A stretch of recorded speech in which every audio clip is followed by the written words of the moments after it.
नमस्कार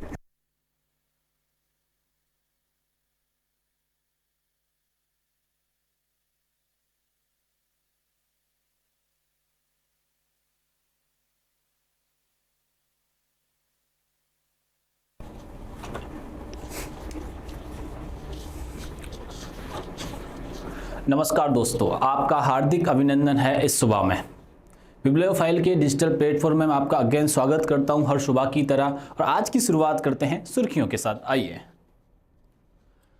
11 अप्रैल 2026 को 92 वर्ष की आयु में निधन वाली दिग्गज गायिका आशा भोसले को पद्म विभूषण 2008 में सम्मानित किया गया था और दादा साहब फाल्के पुरस्कार 2000 में सम्मानित किया गया था। तो हाल ही में इनकी डेथ हो गई है। काफ़ी डिजीज़ थे, इनको हार्ट चेस्ट में दिक्कत हुई थी, तो उनको हॉस्पिटल में हॉस्पिटलाइज किया गया। उसके बाद इनको इनकी एक्सपायर इनको घोषित कर दिया गया। ठीक है ना, ये बात आप लोग यहाँ से ध्यान में रखिएगा। पोर्ट टैक्सी की शुरुआत अपने महाराष्ट्र में हुई है। मैं ये स्टार बना लो इस क्वेश्चन को आप स्टार बना लीजिए कि ये आपके एग्जाम में छपने वाला है। ये आपके एग्जाम में बच्चों ये छपने वाला क्वेश्चन है। ठीक है, आगे बढ़ते हैं। आइए।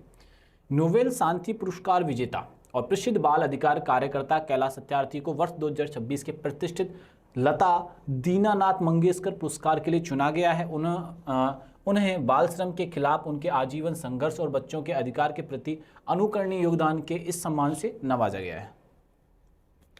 हाल ही में खबरों में रही हवाईसिंग 11GA उत्तर कोरिया द्वारा विकसित एक कम दूरी की बैलिस्टिक मिसाइल है। इसे KN-23 के नाम से भी जाना जाता है। दोनों नाम याद रखना, एग्जाम में कैसे भी क्वेश्चन आपसे पूछा जा सकता है। K-23, ठीक है ना। यह एक ठोस ईंधन वाली मिसाइल है जिसे 2026 में परीक्षण के बाद प्रमुखता से मिली है। नीदरलैंड में आयोजित NN मैराथन रॉटरडैम में भारतीय धावक सावन बरवाल ने 48 साल पुराना नेशनल मैराथन रिकॉर्ड तोड़ा है। ये बात ध्यान रखना, जानिए 48 साल पुराना रिकॉर्ड इन्होंने तोड़ा है। ये बात आप लोग यहाँ से ध्यान में रखना। ट्रैक्सन की रिपोर्ट के अनुसार वित्त वर्ष 25-26 में टेक्नोलॉजी स्टार्टअप और फंडिंग जुटाने वाले देशों की सूची में भारत 4th स्थान पर। हमसे आगे UK, US और चाइना है। ठीक है ना, यह बात ध्यान रखने वाली बात है।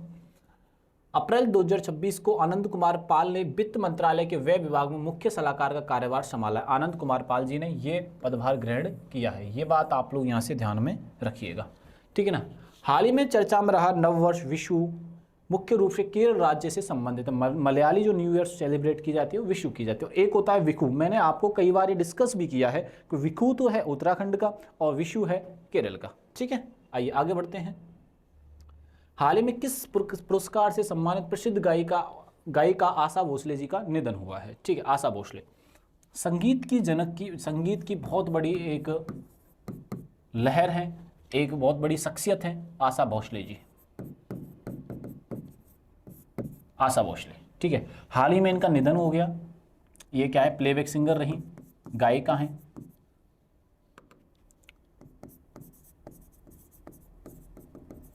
प्लेबैक सिंगर, ठीक है, गायिका।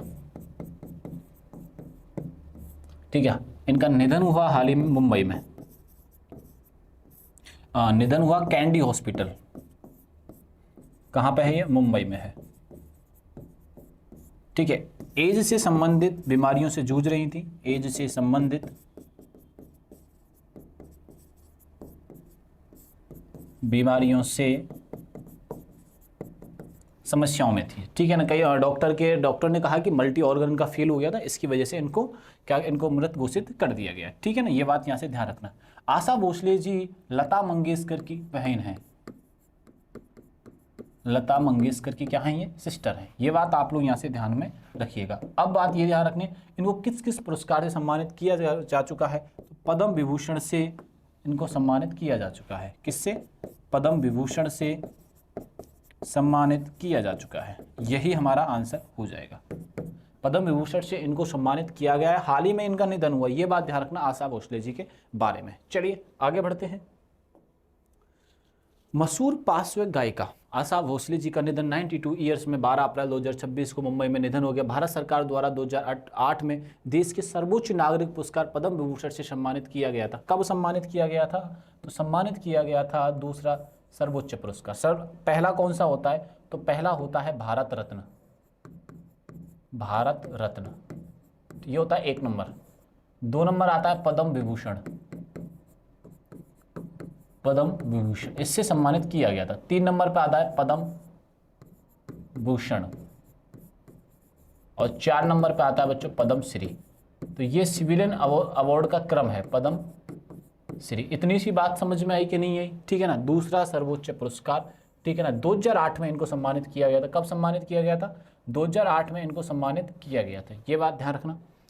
7 दशकों से अधिक से करियर में उन्होंने 20 से अधिक भाषाओं, 12,000 से अधिक गाने गाए और 2011 में सबसे अधिक रिकॉर्डिंग वाली कलाकार के रूप में गिनीज वर्ल्ड बुक रिकॉर्ड में इन्होंने अपना नाम दर्ज कराया। कब कराया था? 2011 में। ये बात आप लोग यहाँ से ध्यान में रखिएगा। चलो आगे बढ़ते हैं नेक्स्ट क्वेश्चन की तरफ। हाल ही में लोकसभा अध्यक्ष ओम बिरला ने राष्ट्रमंडल संसदीय भारत क्षेत्र जोन 17 सम्मेलन का उद्घाटन किया है। ठीक है, ये हमसे पूछा जा रहा है कि ओम बिरला जी ने ये कार्य कहाँ पे सम्मेलन का आयोजन किया है, तो ये किया है गोवा में। ये बात आप लोग यहाँ से ध्यान रखना। भारत जोन क्षेत्र, इसके स्टार बना लीजिए आप इस पर, ये पहले रिवाइज क्वेश्चन है। ये भारत क्षेत्र 7, तो इसका जो उद्घाटन किया है गोवा में किया है। भारत का सबसे कम जो जनसंख्या निवास करती है, ये बात ध्यान, भारत की सबसे छोटा राज्य, भारत का से सबसे कम सिक्किम में है, भारत का सबसे छोटा राज्य है ये, भारत का सबसे छोटा राज्य है, एरिया वाइज छोटा राज्य है। और सबसे बड़े की अगर बात की जाए, बड़ा राज्य अगर एरिया वाइज, तो वो है राजस्थान। ये बात आप लोग यहाँ से ध्यान में रखिएगा। राजस्थान से पहले कौन सा राज्य था? वो था मध्य प्रदेश। एरिया के अकॉर्डिंग सबसे बड़ा राज्य कौन सा था? मध्य प्रदेश था। ये बात आप लोग यहाँ से ध्यान में रखिएगा। क्लियर बात समझ में आई कि नहीं आई? चलिए आगे बढ़ते हैं। ठीक है बॉस, ये सारी चीज़ें अपन को यहाँ से याद रखनी है। ठीक है, किसने किया है यहाँ पे शुरुआत? तो वो की है ओम बिरला जी ने। ओम बिरला जी कौन है? स्पीकर है ओम बिरला।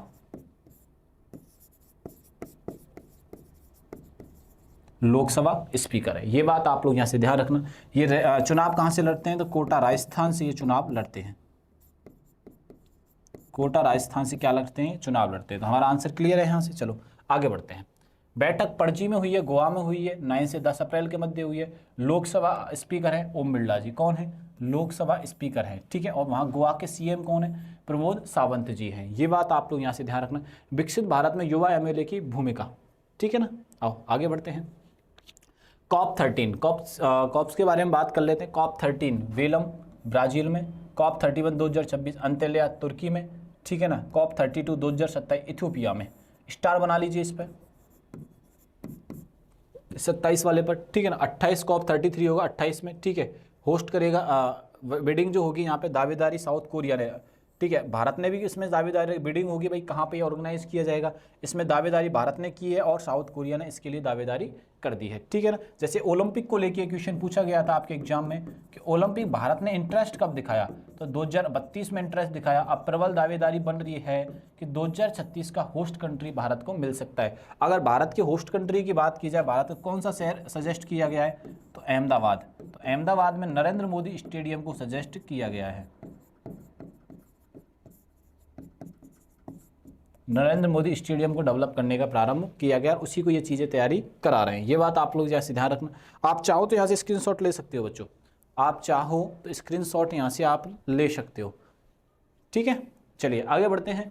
नेक्स्ट क्वेश्चन को देखते हैं। कॉप सबमिट हो चुकी हैं सारी की सारी। पहली पोर्ट टैक्सी, फिर मैं आपको बोल रहा हूँ स्टार बनाओ। पहली पोर्ट टैक्सी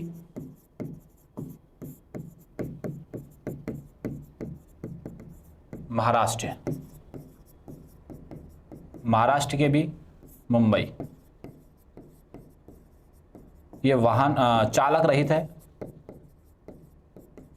चालक रहित है। इसका जो शुभारंभ किया है वो किसने किया है? यहाँ के सीएम देवेंद्र फडणवीस जी ने किया है। देवेंद्र फडणवीस जी ने किया है। ये बात आप लोग यहाँ से ध्यान रखना। ठीक है, मुंबई को क्या कहा जाता है? 7 द्वीपों का शहर कहा जाता है। 7 द्वीपों का शहर। ठीक है ना। सपनों का शहर, सपनों का शहर। ठीक है ना। 7 द्वीपों का शहर कहा जाता है, सपनों का शहर कहा जाता है, और क्या कहा जाता है? वित्तीय राजधानी कहा जाता है, यानी कि फाइनेंशियल कैपिटल ऑफ इंडिया, वित्तीय राजधानी कहा जाता है। ये बात आप लोग यहाँ से ध्यान में रखिएगा। तो आंसर हमारा क्या हो जाएगा यहाँ से? मुंबई हो जाएगा, ठीक है ना। एआई संचालन करेगा इसका पोर्ट टैक्सी का, इंडिया में फर्स्ट पहली बार है। यहाँ के जो मुख्यमंत्री हैं महाराष्ट्र के सीएम देवेंद्र फडणवीस जी ने यह कार्यक्रम किया है, ठीक है। ये बात आप लोग यहाँ से ध्यान में रखिएगा।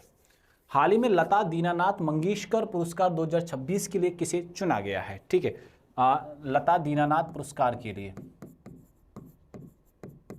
लता दीनानाथ पुरस्कार के लिए हाल ही में किसे चुना गया है, ठीक है। नोबेल प्राइज विजेता हैं कैलाश सत्यार्थी जी को चुना गया। इन्होंने बच्चों के कैलाश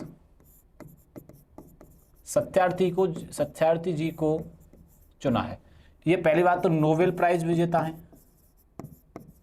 नोबेल प्राइज विजेता हैं भारत की तरफ से।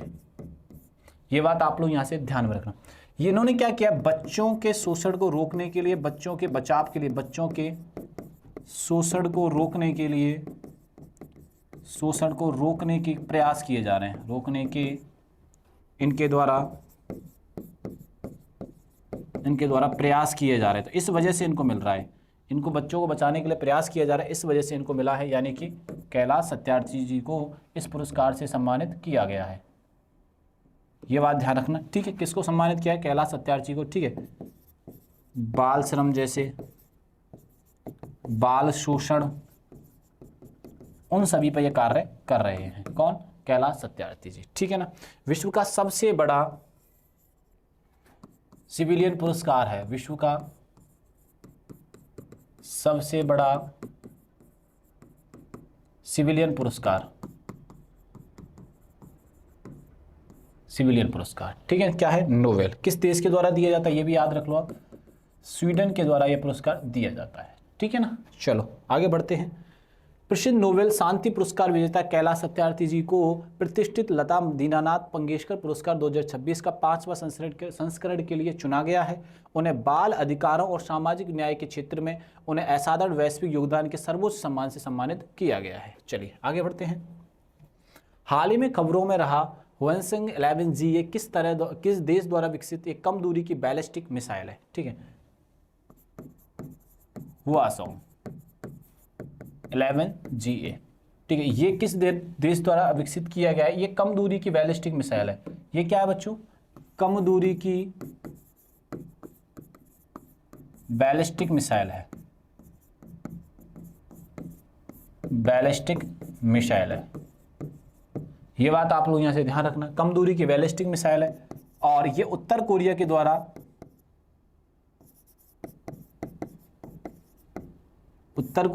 विकसित की गई है। ये बात आप लोग यहां से ध्यान में रखिएगा। चलिए आगे बढ़ते हैं। उत्तर कोरिया ने लंबे दूरी की नई एंटी एयरक्राफ्ट ICBM वाली क्षमता वाली मिसाइल का परीक्षण किया है। एलियापति लैंगकुमर को उत्तर कोरिया में भारत का राजदूत नियुक्त किया गया है। किसको किया गया, ये बात भी अपने को यहाँ से याद रखनी है। उत्तर कोरिया ने दक्षिण कोरिया के साथ सभी सड़क रेल संपर्क काट दिए हैं।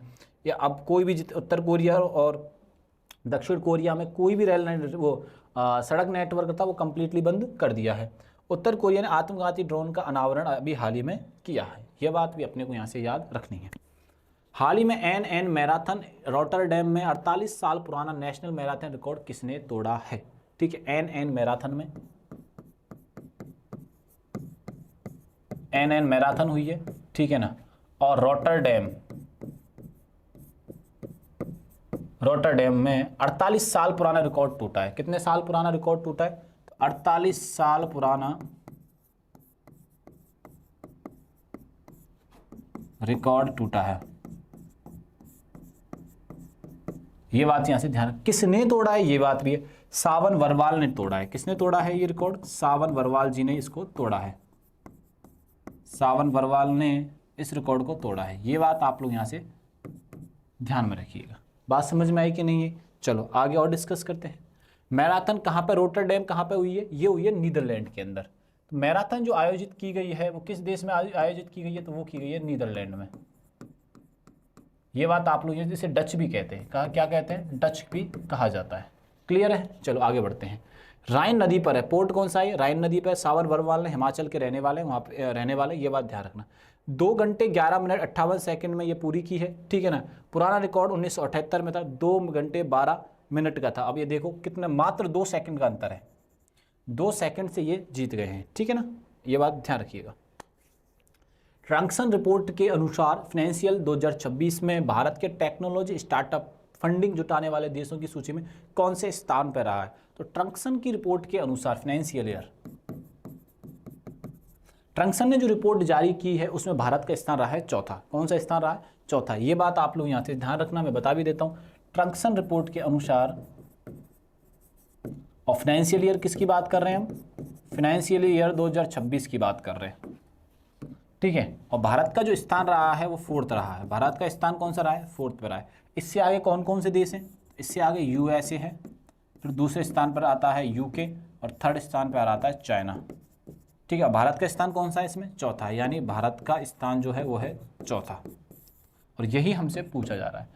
स्टार्टअप में जो फंडिंग जुटाने की बात आती है, भारत का चौथा स्थान, उससे पहले यूएसए, यूके और चाइना का है, ठीक है ना। यूएसए, यूके और चाइना का, इंडिया की 4th रैंक हुई है, ठीक है। ये बात आप लोग यहाँ से ध्यान में रखना। और स्टार्टअप में भारत का कौन सा स्थान आता है? 3rd आता है। किसके बाद? चाइना और यूएस के बाद। अगर स्टार्टअप की बात की जाए तो यूएस के और चाइना के बाद भारत का कौन सा स्थान आता है? तो भारत का आता है 3rd स्थान। स्टार्टअप की बात कर रहे हैं। अगर टेक्नोलॉजी स्टार्टअप फंडिंग की बात की जाए तो 4th स्थान पर भारत आता है। हाल ही में किसने वित्त मंत्रालय के व्यय विभाग में मुख्य सलाहकार का कार्यभार संभाला है? ठीक है, वित्त मंत्रालय में व्यय विभाग, वित्त मंत्रालय, ठीक है, वित्त मंत्रालय में व्यय विभाग मुख्य सलाहकार,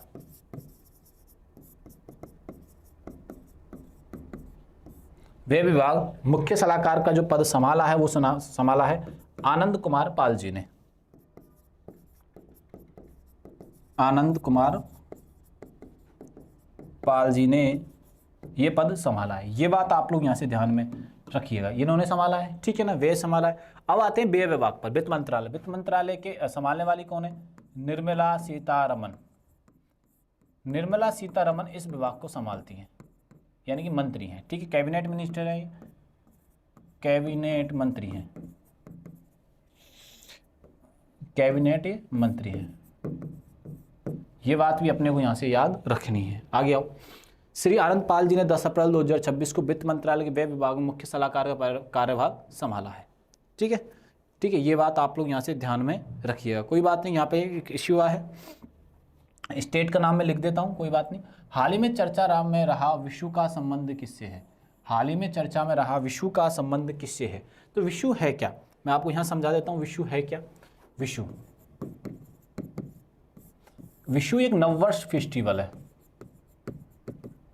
नववर्ष त्योहार है। कैसा त्योहार है? नववर्ष त्योहार है। कहाँ? ये मलयालम नववर्ष है। ये क्या है बच्चों? मलयालम नववर्ष है, ठीक है ना। ये बात आप लोग यहाँ से ध्यान रखना। अलग अलग जगह में, भारत में अलग अलग राज्यों में अलग अलग नववर्ष पर अलग अलग त्योहार मनाए जाते हैं। जैसे विशु, विशु की बात की जाए तो नववर्ष त्योहार है कहाँ पे? मलयालम, यानी कि केरल के अंदर है, केरलम में। तो हमारा आंसर ये था कि केरल हमारा आंसर हो जाएगा, ठीक है। ये पूछा गया विशु कहाँ सेलिब्रेट किया जाता है, तो विशु कहाँ सेलिब्रेट किया जाएगा? विशु का संबंध किस से है? तो विशु का संबंध है केरलम से। इतनी सी बात समझ में आई। चलो आगे बढ़ते हैं। आपने एक पढ़ा होगा विशु के अलावा विशु, एक और आता है बच्चों, विखु। एक और कौन सा आता है? विखु। तो विखु के बारे में अपने को क्या याद रखना है? विखु ये नववर्ष त्योहार है, नववर्ष त्योहार है, ठीक है ना। ये बात आप लोग यहां से ध्यान में रखना। नववर्ष त्योहार है, ये कहां मनाया जाता है? तो ये मनाया जाता है उत्तराखंड में, उत्तराखंड में ये मनाया जाता है। ऐसे ही और आगे चलिए। आगे विशु हो गया, विखु हो गया। आपसे पूछ लो रोगाली बिहू,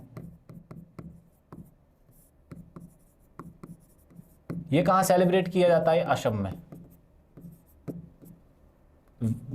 पोहली वैशाख,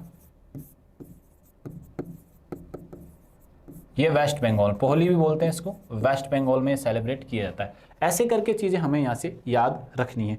नववर्ष, नवरात्रा अपन सोचेंगे गुजरात, नहीं, नवरात्रा सेलिब्रेट होते हैं राजस्थान में,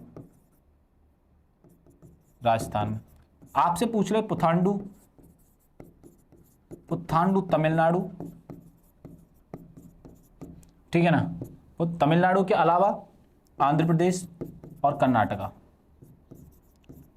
आंध्र प्रदेश और कर्नाटका, ये बात आप लोग यहाँ से ध्यान में रखिएगा, ठीक है। पुथांडु, इसके अलावा गुड़ी पड़वा ये सेलिब्रेट किया जाता है महाराष्ट्र में। ये बात आप लोग यहाँ से ध्यान में रखिएगा। ऐसे करके आज की हमने घटनाओं पर चर्चा की। वीडियो अच्छा लगे तो दोस्तों को ज़्यादा से ज़्यादा शेयर करना है, चैनल को सब्सक्राइब करना बिल्कुल भी नहीं भूलना है। तब तक के लिए थैंक यू, धन्यवाद।